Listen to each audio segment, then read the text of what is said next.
Olá, boa noite, meus irmãos e meus amigos. Que a graça e a paz do nosso Senhor Jesus Cristo esteja sobre a vida de cada um de vocês. Meu nome é Marli Moura, eu sou missionária da Igreja Batista Novo Horizonte, Natal RN, e estou com você mais uma vez para meditar acerca da Palavra de Deus. Todo pecado pode ser perdoado?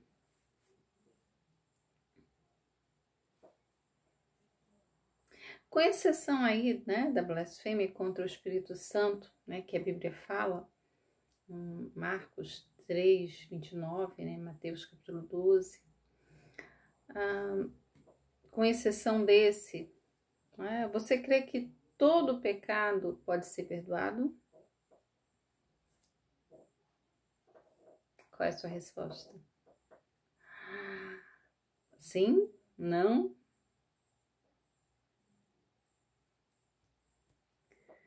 Me responde uma outra coisa. Você perdoa qualquer pecado?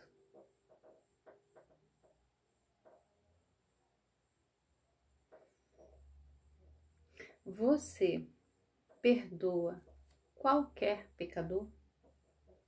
Já pensou nisso? Gostaria de ler com você nessa noite um texto lá do Antigo Testamento, de 2 Crônicas, capítulo 33. Acompanha comigo a leitura desse texto que nos diz assim: Tinha Manassés 12 anos de idade quando começou a reinar, e 55 anos reinou em Jerusalém. Fez o que era mal perante o Senhor, segundo as abominações dos gentios que o Senhor expulsara de suas possessões de diante dos filhos de Israel. Pois tornou a edificar os altos que Ezequias, seu pai, havia derribado. Levantou altares aos Baalins e fez postes ídolos e se prostrou diante de todo o exército dos céus e o serviu. Edificou altares na casa do Senhor, da qual o Senhor tinha dito: em Jerusalém porei o meu nome para sempre. Também edificou altares a todo o exército dos céus nos 2 átrios da casa do Senhor. Queimou seus filhos como oferta no vale do filho de Inom. Adivinhava pelas nuvens, era agoureiro, praticava feitiçarias, tratava com necromantes e feiticeiros, e prosseguiu em fazer o que era mal perante o Senhor para o provocar a ira. Também pôs a imagem de escultura do ídolo que tinha feito na casa de Deus, de que Deus dissera a Davi e a Salomão seu filho: nesta casa e em Jerusalém, que escolhi de todas as tribos de Israel, porei meu nome para sempre. E não removerei mais o pé de Israel da casa que destinei a seus pais, contanto que tenham cuidado de fazer tudo o que lhes tenho mandado, toda a lei, os estatutos e os juízos dados por intermédio de Moisés. Manassés fez errar a Judá e os moradores de Jerusalém, de maneira que fizeram pior do que as nações que o Senhor tinha destruído de diante dos filhos de Israel. Falou o Senhor a Manassés e ao seu povo, porém não lhe deram ouvidos. Pelo que o Senhor trouxe sobre eles os príncipes do exército do rei da Síria, os quais prenderam Manassés com ganchos, amarraram-no com cadeias e o levaram à Babilônia. Ele, angustiado, suplicou deveras ao Senhor seu Deus e muito se humilhou perante o Deus de seus pais. Fez-lhe oração e Deus se tornou favorável para com ele, atendeu-lhe a súplica e o fez voltar para Jerusalém ao seu reino. Então reconheceu Manassés que o Senhor era Deus.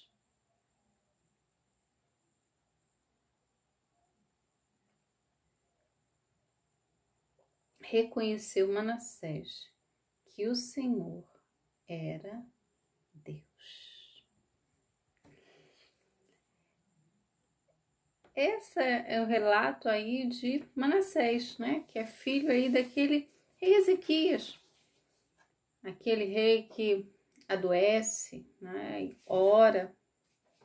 Isaías vai visitá-lo, né? Diz que ele deveria colocar a casa em ordem e ele ora e o Senhor concede o cura e concede mais anos de vida. Esse Manassés aqui é filho desse rei. E aí, se você olhar para essa história, né, que nós acabamos de ler, você vai perceber que tipo de homem era Manassés.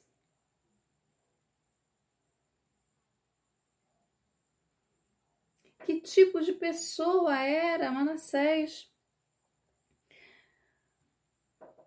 Ele cometeu atos hediondos.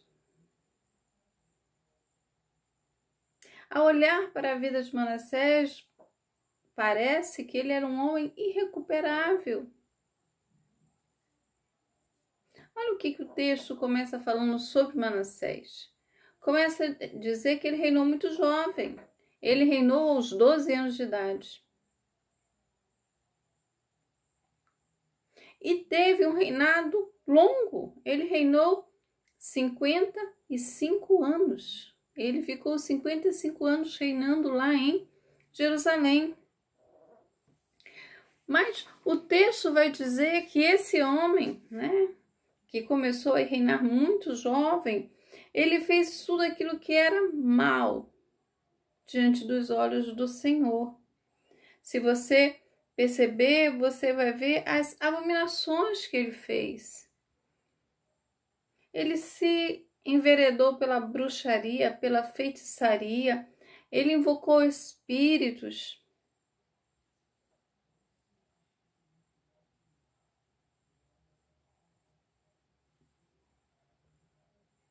Ele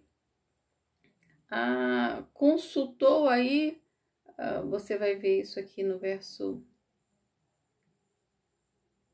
6, né? Ele era agoureiro, ele praticava feitiçarias, ele tratava com necromantes e feiticeiros. E o texto diz que ele prosseguiu em fazer.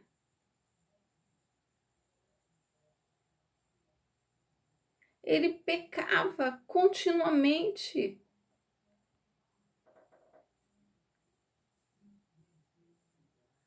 E do texto você percebeu que das abominações que ele faz, ele ainda oferece seus filhos em sacrifícios, né? Coloca seus filhos lá nos braços daquela imagem e sacrifica.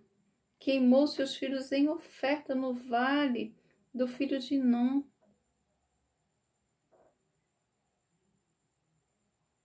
Ele era idólatra. Ele cometeu vários sacrilégios. Ele pegou a casa de Deus, o templo de Deus, e colocou imagens.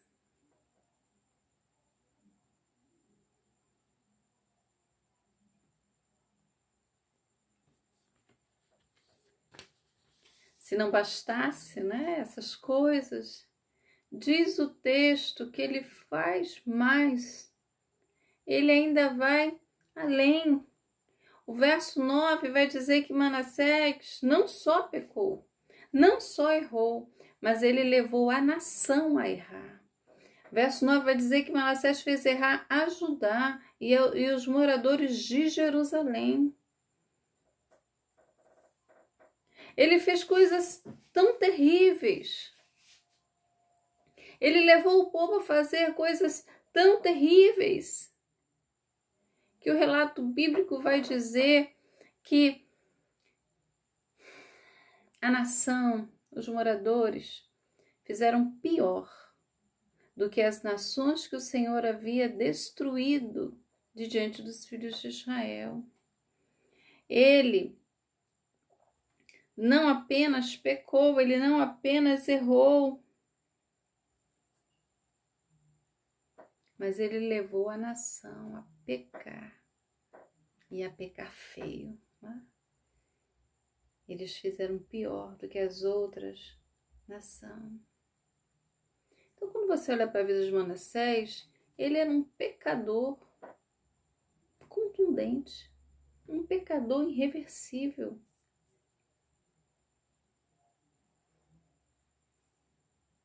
Não havia como um homem que pecou, praticou aí pecados durante 55 anos da sua vida, não tem como isso mudar. Ele não pode mudar.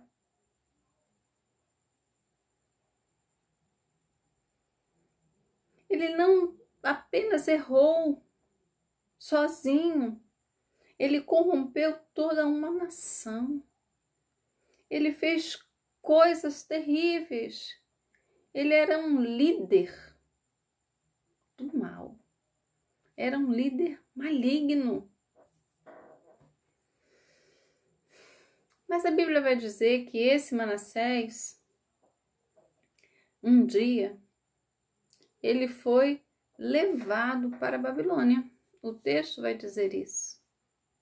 O texto vai dizer que ele fecha os ouvidos, né, e a nação às palavras do Senhor.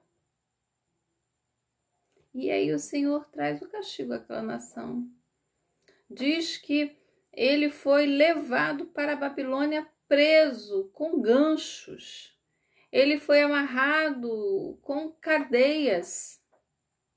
Assim ele foi transportado, ele foi levado, ele ficou lá num local escuro, numa prisão escura.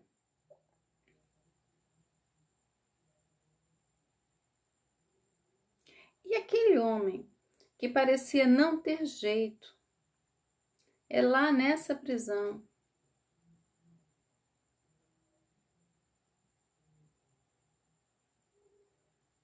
que ele se lembra do Deus do seu pai. Que ele se lembra do Deus de Abraão, de Isaac, de Jacó. O Deus que foi Deus com seu pai Ezequias. Ele ficou lá por muito tempo, né? Ele começa a reinar com 12 anos, ele reina 55, então aqui a gente já tem um homem de 67 anos preso, que ficou preso vários dias e que começou a pensar no que havia feito e a lembrar de Deus. Olha aí, o texto diz que angustiado, ele suplicou deveras ao Senhor. E diz mais, se você ouviu atentamente a leitura do texto, eu li os 13 primeiros versos, o verso 12 diz que ele angustiado suplicou deveras ao Senhor, seu Deus.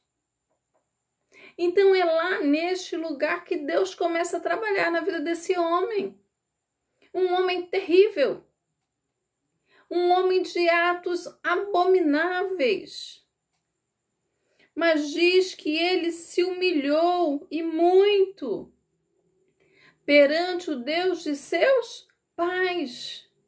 Ele pegou o Deus que havia abandonado, que ele o havia abandonado, e traz para perto de si o seu Deus. E lembra que Deus foi Deus na vida dos seus pais. Era o Deus de Abraão, era o Deus de Isaac, era o Deus de Jacó.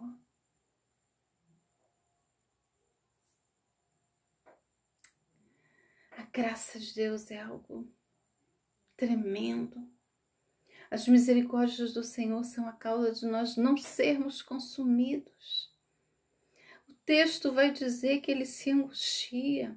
E a Bíblia diz que é um coração quebrantado e contrito, Deus não rejeita. Ele não abandona, ele não vira as costas.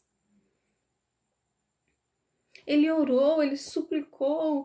E o verso 13 vai dizer que Deus se tornou favorável para com ele. Deus estendeu a sua graça sobre a vida desse homem. Ele se tornou favorável, ele fez favor. Ele deu a sua graça. É o Deus que ouve o coração, que verdadeiramente clama por Ele.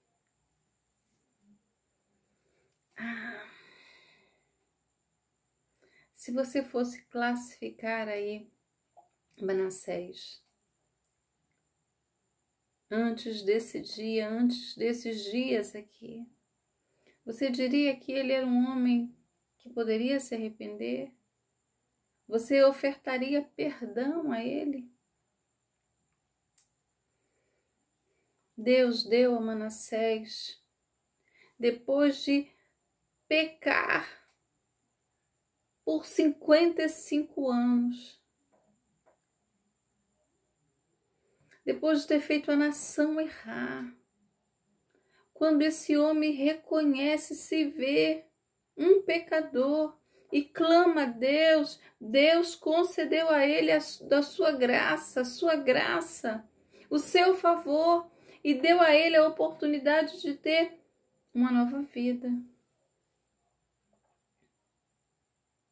Ele consegue nascer de novo aos 67 anos de idade.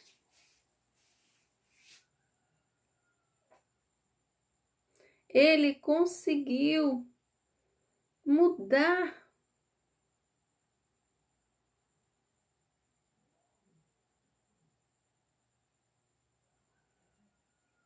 Porque de fato reconheceu que só o Senhor é Deus. Deus foi favorável. Deus se tornou favorável a Manassés, este homem que para mim, para você, nós poderíamos dar por perdido, de achar que não tinha mais jeito, não tinha o que fazer.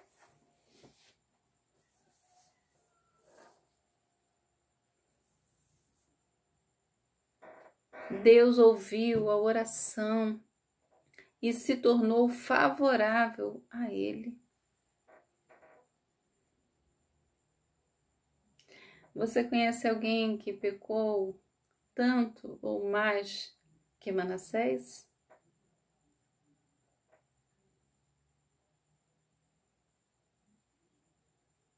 Conhece? Deixa eu dizer uma coisa para você nesta noite. Na prática, no cotidiano, muitas vezes nós nos portamos como aquele credor incompassivo. Lembra? Eu falei já aqui acerca dele. Nós nos portamos como um credor incompassivo. Nós recebemos o perdão, mas não ofertamos perdão, ou escolhemos a quem ofertar o perdão. Muitas vezes nós achamos que esse deve ser perdoado e que aquele não tem como. Nós elegemos quem pode ser perdoado e julgamos quem será condenado. E quando nós fazemos isso, nós nos assentamos numa cadeira que não é nossa. É a cadeira do juiz. O justo juiz, que é o Senhor.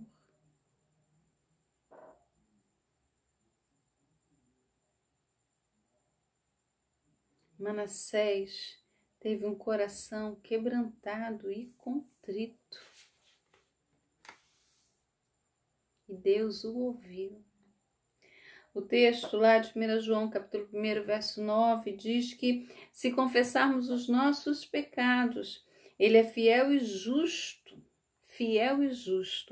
para nos perdoar os pecados e nos purificar de toda a injustiça. E deixe-me dizer para você que Deus não muda, não mudou. Ele continua sendo este que oferta perdão se houver confissão, arrependimento, o Senhor concede. Porque o coração que se humilha na sua presença, Ele não rejeita, Ele não joga fora.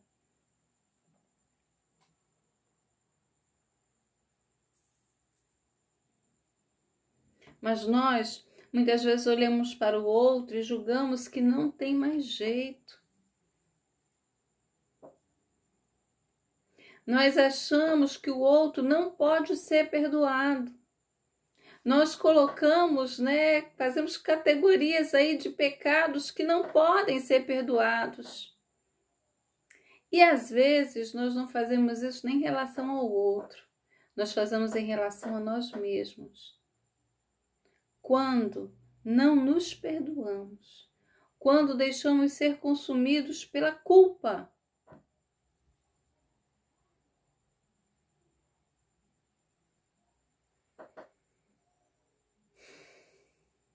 O verso 13 diz que Manassés fez oração e Deus se tornou favorável para com ele. Deus o perdoou, deu a ele uma nova vida, uma nova história, uma nova oportunidade. Deus perdoou seus pecados, Deus restaurou a sua vida. Houve mudança. Aquela mudança que começou lá no reconhecimento dos seus erros, no arrependimento, na súplica. E continuou, as mudanças continuaram ocorrendo quando ele sai da prisão. Olha o que diz. Tirou da casa do Senhor os deuses estranhos e o ídolo, como também todos os altares que edificara no monte da casa do Senhor e em Jerusalém, e os lançou fora da cidade. Restaurou o altar do Senhor, sacrificou sobre ele ofertas pacíficas e de ações de graças, e ordenou Judá que servisse ao Senhor, Deus de Israel.